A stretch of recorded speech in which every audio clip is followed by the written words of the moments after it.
বাংলাদেশের জাতীয়তাবাদী দল বিএনপির ইতালির বিভিন্ন শহরের কমিটি গঠনকে কেন্দ্র করে চরম উত্তেজনা বিরাজ করছে। দলের সাংগঠনিক কাঠামো শক্তিশালী করার লক্ষ্যে নতুন কমিটি গঠনের প্রক্রিয়া শুরু হলো, তা নিয়ে নেতাকর্মীদের মধ্যে দেখা দিয়েছে তীব্র ক্ষোভ ও অসন্তোষ।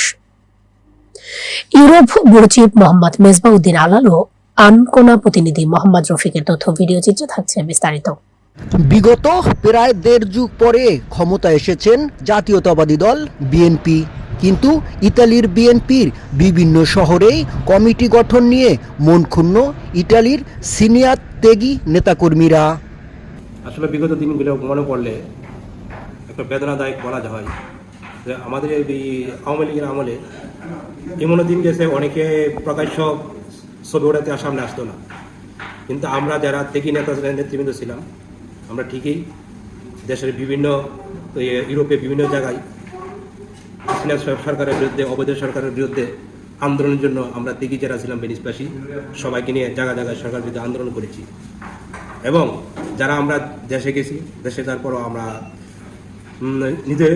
নিজস্বভাবে আমরা সরাসরি ঘোরাফেরা করতে পারি নাই। আমাদের একটা ভয় ছিল এবং আমাদের ভয়ভীতির দিন কাটাতে হচ্ছে যে আমরা বাইরে যারা আন্দোলনে ছিলাম তাদেরকে তারা খুঁজতো, তখন আমরা ফ্যামিলি থেকে সময় দিতে পারি নাই। বিদায় আমরা বিভিন্ন পদক্ষেপে আমরা আবার চলে আসতে হয়েছে। এখানে আন্দোলন করেছি, সংগ্রাম করেছি, সরকারের বিরুদ্ধে আমরা যতটুকু পারছি প্রবাসী হিসেবে আমরা তাদের বিরোধিতা করছি। এবং হাসিনা আন্দোলন হঠাৎ বিভিন্ন ইউরোপে বিভিন্ন প্রভিন্সিয়ায় বিভিন্ন জায়গায় আমরা গেছি। 17টি বছর আমরা এই ইয়েতে কাটাইছি। এবার আমাদের দেশে জনগণকে আমরা ধন্যবাদ জানাই যে আমাদের বিএনপি সরকার ক্ষমতা আসার জন্য তারা যে সুযোগ দিয়েছে। এবং আমি চাই আমাদের প্রধানমন্ত্রী তারেক জিয়া আমাদের দেশের জন্য, জনগণের জন্য ভালো কিছু করবে।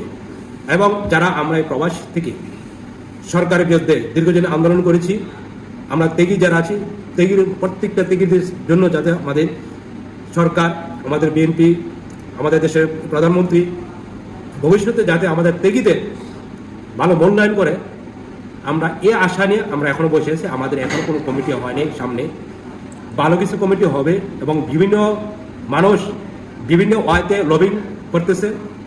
আমি চাই, আমি একজন ত্যাগী কর্মী হিসেবে বিগত দিনে আমরা এখানে কর্ম করে খেয়েছি, তারপর নিজের অর্থ ব্যয় করে আমরা যারা ত্যাগী ছিলাম 2 দিন 3 দিন ছুটি নিয়ে বিভিন্ন জায়গায় আমরা আন্দোলন করেছি নিজের অর্থ ব্যয় করে। আমি আমাদের কেন্দ্রীয় নেতৃবৃন্দের কাছে আমি অনুরোধ করব, ভবিষ্যতে যত কমিটি হবে এখানে বা যত কার্যক্রম হবে আমাদের ত্যাগী নেতৃবৃন্দ যারা আছি, আমার প্রত্যেক কর্মীকে যেন তারা সেরকম মূল্যায়ন করে, তাদের কাছে আমার একটুই আশা। এবং আমাদের সরকারকে ক্ষমতা যারা আসছে সাধারণ জনগণ প্রবাসী অনেক কিন্তু ভোট দিয়েছে আমাদের এই সরকারকে।